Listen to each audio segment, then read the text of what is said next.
मामला आदिगुरु शंकराचार्य की गद्दी में दरारें। शंकराचार्य की गद्दी नृसिंह मंदिर में है विराजमान। सीएम धामी ने नृसिंह मंदिर पहुंचकर किए दर्शन। सीएम धामी मंदिर में दरारों का भी किया निरीक्षण। भूधसाव के चलते कई कॉलोनी खाली कराई गई। सेना के जवानों को कैंपों में शिफ्ट करना शुरू।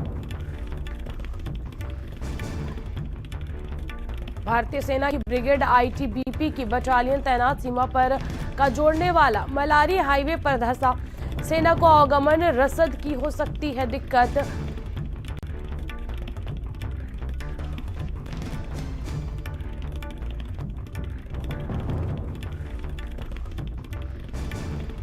ब्यूरो चीफ पंकज पवार हमारे साथ जुड़े हुए। पंकज, देखिए, मुख्यमंत्री पुष्कर सिंह धामी ने दौरा किया था, ऐसे में जो शंकराचार्य के मंदिर है जो उसका भी उन्होंने निरीक्षण किया, उसमें भी दरारें आई हैं। अब आगे किस प्रकार से सेना जो कॉलोनियां हैं खाली करवा रही है? देखिए, एक तो सबसे बड़ी अपडेट मैं आपको दे दूं कि सरकार ने जोशीमठ को आपदा क्षेत्र घोषित कर दिया है। तो अब जो उसके तमाम इलाके हैं, लगभग 40 से 50% इलाका जो है वो तो प्रभावित है। उसमें ज्योतिर्मठ जो है, जो शंकराचार्य का मठ कहलाया जाता है, उनका जो गद्दी स्थल है वो कहलाया जाता है, उसमें भी दरारें देखने को आ रही है। अब वहां पे कोई ऐसा मकान बचा नहीं है जिसमें दरारें ना।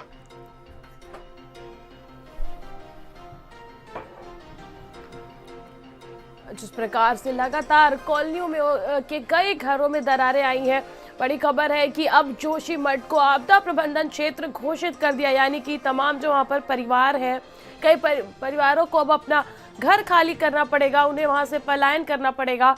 पंकज हमारे साथ जुड़े हुए हैं। पंकज, देखिए, जिस प्रकार से अब आपदा प्रबंधन क्षेत्र घोषित होने के बाद सेना वहां पर मदद पहुंचा रही है, क्या दिक्कतों का सामना करना पड़ सकता है सेना को, लोगों को वहां से दूसरी जगह पर विस्थापित करने में? क्योंकि देखिए, दरारें आ चुकी हैं, फट चुके हैं घरों के साथ साथ कई जगहों पर देख सकते हैं कि बड़ी बड़ी दरारें हैं। तो किस प्रकार से एहतियात के साथ सेना अब लोगों को वहां से सुरक्षित स्थान पर पहुंचाएगी? देखिए, खुद सेना के जो वहां पर बेस है, सेना और आईटीबीपी का बेस है, वहां उनको भी खाली कराया जा रहा है। यानी जो सेना के लोग वहां पर हैं, उनके जो आवासीय कॉलोनियां हैं, आईटीबीपी का आवासीय कॉलोनियां हैं, एनटीपीसी की आवासीय कॉलोनियां हैं, सबको वहां से किसी अन्यत्र जगह पर भेजा जा रहा है। कोशिश यही है कि कोई भी ऐसी कोई बड़ी दुर्घटना ना हो जाए जिससे बचना मुश्किल हो, तो उससे पहले ही एहतियात तमाम बढ़ते जा रहे हैं। सेना को भी निर्देश दिए गए हैं कि वो राहत यहाँ पर जो तमाम लोग हैं, क्योंकि वहाँ पर पहले से बेस्ड है जोशीमठ में। इसके अलावा और अगर कहा जाए तो एनडीआरएफ और एसडीआरएफ दोनों को वहाँ पे डिप्यूट किया गया है। कुल मिलाकर कोशिश यही है, जो तमाम लोग हैं, जो तमाम आपदा प्रभावित हैं, उन तमाम लोगों को किस तरीके से राहत दी जाए, किस तरीके से उनको जो स्थानीय स्थल है, जो जहाँ पर सुरक्षित स्थल है, वहां पर भेजा जाए। तो ये तमाम चीजें की जा रही हैं। मुख्यमंत्री की तरफ से पूरे निर्देश दे दिए गए हैं। इसके अलावा जो 4000 रुपए किराए के रूप में हर प्रति परिवार को मिलने थे, उसका भी आदेश कर दिया गया है। तो कुल मिलाकर कोशिश तो सरकार की तरफ से की जा रही है। अब क्योंकि बहुत सारी चीजें वहां पर होना अब संभव नहीं है, क्योंकि जिस तरीके की दरारें वहां पे पड़ रही हैं वो अपने आप में बहुत परेशानियों वाली है। जिस तरीके के वहां पर जो तमाम इलाके हैं, उनको अब रिवाइव कर पाना कितना मुश्किल है, ये सरकार भी जानती है। तो इसलिए अब विस्थापन की कार्रवाई ज्यादा की जा रही है। उनको सुरक्षित स्थानों पर ज्यादा भेजा जा रहा है। दो कमरों के जो प्री फैब्रिकेटेड हट्स हैं, उनको बनाया जा रहा है। तो ये तमाम चीजें हैं। लगभग 4000 प्री फैब्रिकेटेड हट्स के निर्देश दे दिए गए हैं और वो जल्द ही स्थानीय जगहों पर लगा दिए जाएंगे। बिल्कुल पंकज, देखिए, तमाम जो राहत कार्य है फिलहाल वो तो शुरू हो चुका है। पूरी कोशिश कर रही है धामी सरकार कि किसी भी प्रकार का कोई बड़ी घटना ना हो सके। ऐसे में जो हट और फैब्रिकेटेड हट्स तैयार किए जा रहे हैं, वो कौन सी जगह पर तैयार किए जा रहे हैं? आखिर इतने परिवारों को किस प्रकार से और कहां पर शिफ्ट किया जाएगा? कि अभी उनका स्थान नियत नहीं है। अभी तो कंपनी को निर्देश दिए गए हैं वो प्री फैब्रिकेटेड हट्स बनाएं। यानी 10 तारीख के बाद से वो निर्माण कार्य शुरू होंगे। बिल्कुल, हम आपको रोकना चाहेंगे पंकज।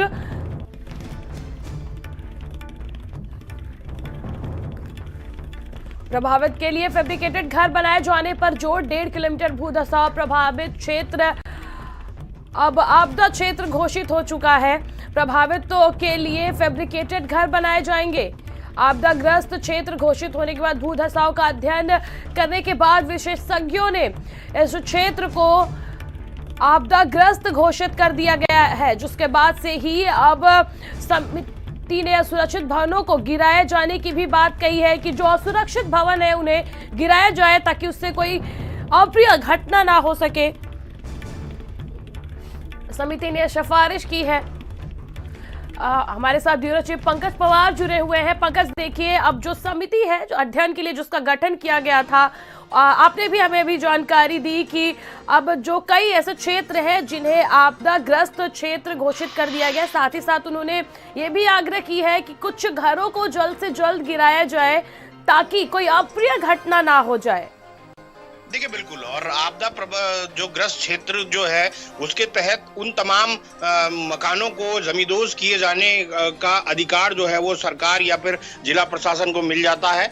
अब वो तमाम जो स्थानीय लोग हैं उनसे बातचीत करके उनके जो मकान है वो ध्वस्त कर दिए जाएंगे और उनको अन्यत्र शिफ्ट कर दिया जाएगा, क्योंकि कई ऐसे मकान हैं जो बिल्कुल गिरने की कगार पर है। कल जिस तरीके से एक वीडियो भी आया कि एक मंदिर किस तरीके से जमींदोज हुआ, उसी तरीके की स्थिति अन्य जगहों पर भी नजर आती है। और अभी तो जिस तरीके से जो वहां पे भोलेनाथ का नरसिंह का मंदिर है वहां पर भी जो शिवलिंग है उस पर भी दरारें दिखाई दी हैं। तो आप समझ सकते हैं कि किस तरफ ये कहीं ना कहीं ये जो भूधसाव का जो प्रकरण है वो जाता हुआ नजर आ रहा है। सरकार ने अपनी तरफ से कोशिश की है, लेकिन वो कितना अब लोगों को या फिर ट्रीटमेंट वाली स्थिति में जा पाएगी, मुझे तो उम्मीद कम लगती है। ऐसे में उम्मीद यही की जानी चाहिए कि जल्द से जल्द लोगों का विस्थापन हो। लेकिन एक बड़ी बात यह है कि कहीं ना कहीं जो एक शहर जो है वो भूधसाव की चपेट में है और उसके साथ साथ शहर के साथ साथ एक संस्कृति भूधसाव की चपेट में है। बिल्कुल पंकज, जो अध्ययन हुआ है, जो टीमें गठित की गई थी,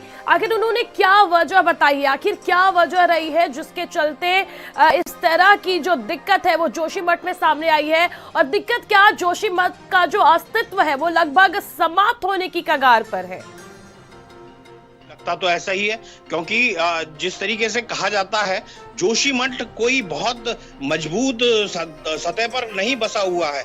ये कहा जाता है कि जो ग्लेशियर के द्वारा जो मिट्टी लाई गई और वो जो जमा हुई उस पर बना हुआ एक शहर है और बहुत बहुत फ्रेजाइल है, बहुत कच्चा है। और ऐसे में जिस तरीके से एनटीपीसी ने 3 नहरें, 3 जो सुरंगें जो हैं वो इस शहर के नीचे खोदी हुई हैं और 2 तो उसमें वैसे भी डंप पड़ी हैं और 1 निर्माणाधीन है। तो आप समझ सकते हैं कि 1950 सालों से लगातार ये दरकने का सिलसिला जारी है और 1976 में जो मिश्रा कमेटी थी उसने भी। तमाम जानकारी के लिए आपका शुक्रिया।